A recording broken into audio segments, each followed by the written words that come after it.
बिस्मिल्लाहिर्रहमानिर्रहीम। अस्सलाम वालेकुम। मैं हूं सलमान हैदर। दुआ है परवरदिगार से कि उसने आपको और आपके अहले खाना को अपनी हिफ्ज़ो मान में रखा हो। अच्छा जी, पाकिस्तान तहरीक इंसाफ के 5 लोग जो मुनरिफ हुए, जिनको सबने देखा कि उन्होंने आनी तरमीम में वोट भी डाला, लेकिन असल मौमा पाकिस्तान तहरीक इंसाफ के लिए दूसरा है कि कहीं कोई मासूम कोई मजलूम रगड़ा ना जाए बीच में।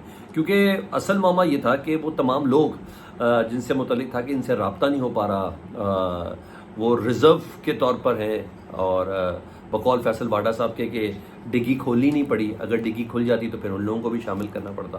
तो वो डिग्गी ज़रूर देखनी है कि कहीं बैकअप प्लान में वो तमाम अफराद तो नहीं थे, जिनमें से 9 कौमी असम्बली के मेंबर और 2 सैनेटर जिनके नाम अब सामने हैं।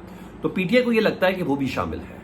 बिलअमूम जो राय है पाकिस्तान तहरीक इंसाफ में कि वो लोग भी शामिल है, चाहे वो धौंस के ज़रिए हों, धमकी के ज़रिए हों, किसी के बच्चे के हवाले से तवज्जो से उसको कॉम्प्रोमाइज़ कराया गया हो। बहरहाल ये तमाम अफराद कॉम्प्रोमाइज़ थे। तो पाकिस्तान तहरीक इंसाफ की बहरहाल कोशिश ये है कि किसी का नुकसान ना हो जाए, हर शख्स को अपनी पोजीशन वाजे करने का पूरा मौका मिले।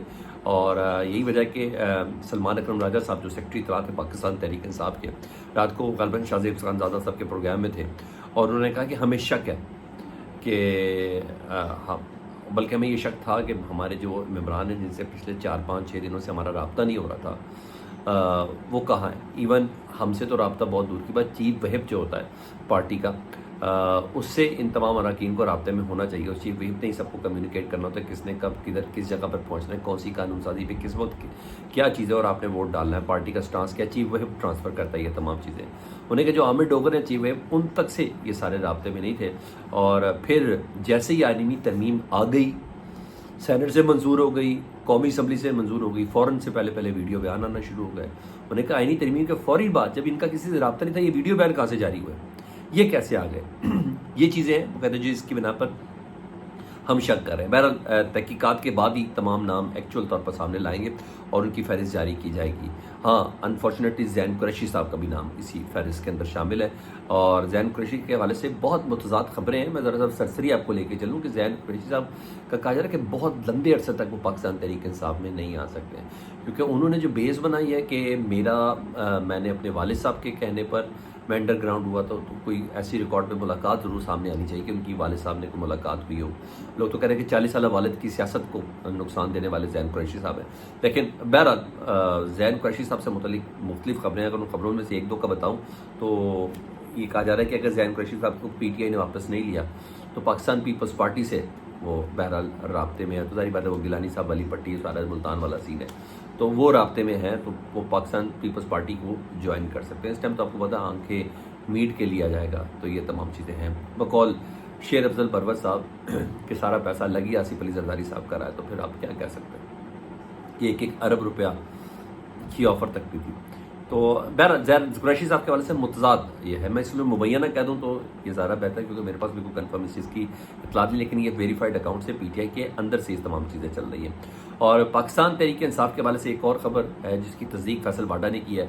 मैं माज़रत चाहता हूँ, मैं ये फैसल वाडा साहब का नाम लेके आपसे बात करनी पड़ रही है, लेकिन मैं क्या करूँ, उनकी जितनी भी बातें हैं, जो टाइमलाइन उनकी होती है, वो बिल्कुल एक्यूरेट उस हिसाब से मैच कर रही होती है जो उन्होंने कहा होता है। वो आपको पसंद हो या ना पसंद हो, मगर वो वही रहा होता है जो वो बता रहे होते हैं। और किसी ने क्या खूब कहा है कि इस्टेब्लिशमेंट के शेख रशीद का नाम फैसल वाडा है, और ये कहने वाले कहते हैं, मतलब वो ताकतवरों की ना बेसिकली प्लानिंग्स बताते हैं, उनके प्लान्स शेयर करते हैं पब्लिक से या उनके मुखालफिन से या अपोजिशन से। इस वक्त तक तो मुझे फैसल वाडा साहब का ये किरदार नज़र आ रहा है, और शायद यही इस वक्त उनकी नौकरी है, क्योंकि अदरवाइज़ कानून साजी में मुझे बताइएगा उनकी तरफ से कभी कोई बिल आया हो और या उन्होंने कोई ऐसा बड़ा काम किया हो वो सिवाय इस चीज़ के।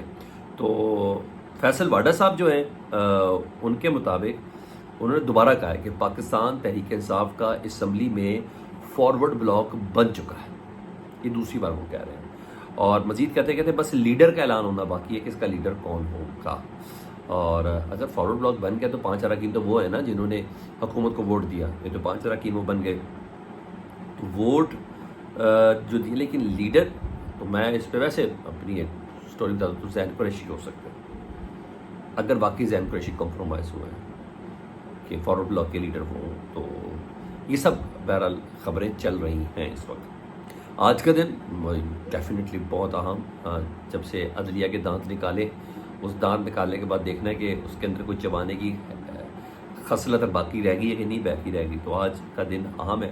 آج رات 12 بجے سے پہلے چیف جسٹس آف پاکستان کا تعین ہو جانا ہے. اس سلسلے میں جو پوری محفل ہو جسے کہتے ہیں وہ شادی سجائے گی وہ پارلیمانی کمیٹی کے اراکین کی ہے, جس نے آج چیف جسٹس کا فیصلہ کرنا ہے. آج دوپہر 12 بجے یہ اجلاس طلب کیا گیا, اہم ترین اجلاس, اور اس اجلاس میں سب سے پہلے یہ تو اپنا چیئرمین ایک تو منتخب کریں گے, اور کل آپ کو پتہ 12 اراکین ہیں, جس میں 8 قومی اسمبلی ہیں, 4 سینٹ کے یہ مل کے ہیں, جس میں 4 نون لیگ کے, ان 12 میں سے 3 پیپلز پارٹی کے, 3 پی ٹی آئی کے, ایک جے یو آئی کا اور ایک ایم کیو ایم کا ہے, اور سب نے اپنے اپنے جو نام ہے نا وہ نامزد کر دیے. تو جس میں نون لیگ سے جو ان افراد میں شامل ہیں تو جی ون اینڈ اونلی وزیر قانون اعظم نذیر طارق صاحب, ون اینڈ اونلی خواجہ آصف صاحب, اور احسن اقبال صاحب, اور شائستہ پرویز ملک صاحبہ شامل ہیں. 4 اراکین نون لیگ کے ہیں جی. اس کے اندر 3 اراکین پاکستان پیپلز پارٹی کے ہیں, فاروق اسنائک, نوید قمر اور راجہ پرویز اشرف صاحب. پاکستان تحریک صاحب نے اپنے نام میں بیرسٹر گوہر صاحب, صاحبزادہ حامد رضا اور بیرسٹر سینیٹر علی ظفر صاحب, یہ اس کے اندر شامل ہے. جے یو آئی سے کامران مرتضیٰ ہے. اور لیکن اہم نقطہ میرا یہ ایک تو پاکستان تحریک صاحب اس آئینی ترمیم جو 26ویں آئینی ترمیم ہے اس کو سپریم کورٹ میں چیلنج کرنے جا رہی ہے. اگر وہ چیلنج کرنے جا رہی ہے تو پھر وہ اس پارلیمانی کمیٹی میں کیوں بیٹھ رہی ہے جس میں چیف جسٹس کا تعین کرنا ہے. میرا خیال ہے کہ ان کو یہ پتا کہ جیسے جیسے آئینی ترمیم تو بن گئی ہے تو چارہ کوئی ہے نہیں, کم از کم چیف جسٹس بناتے ہوئے اپنی آواز کو تو بلند کریں, شاید ان کی موجودگی میں کچھ فائدہ ہو سکے. شاید تھوڑی بے بسی کا ہے, انہوں نے کہا چلیں پہنچے, چیلنج ہوتے ہوتے یا وکلا تحریک بنتے بنتے تھوڑا ٹائم شاید لگ جائے. 2 چیزیں کنفیوژن میں ہیں, میں ذرا وہ بھی آپ کے سامنے رکھنا چاہتا ہوں کہ اگر جسٹ سپوز ان 3 ججز میں سے جسٹس منصور علی شاہ صاحب, جسٹس منیب اختر صاحب اور جسٹس یحییٰ آفریدی صاحب, ان میں سے ایک جج انکار کر دیتا ہے کہ میں اس عزیمت کو نہیں اٹھانا چاہتا. جسٹس یحییٰ آفریدی صاحب سے متعلق ہے نا کہ وہ 4 آنے 12 آنے والا ان کا کام ہے. 12 آنے وہ حکومت کی طرف ہے, 4 آنے وہ ذرا آئین اور قانون کے حساب سے ان کے متعلق شعور یہ ہے.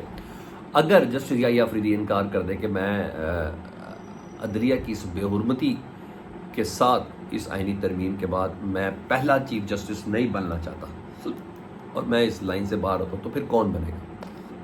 ایک خبر ہے کہ جسٹس امین الدین کو فوراً بنا دیا جائے گا, اور کچھ لوگ تشریح آئین کی کرتے ہوئے کہہ رہے کہ نہیں, جسٹس منصور علی شاہ اور جسٹس منیب اختر وہ ہوں گے, ان میں سے ایک چیف جسٹس بنے گا.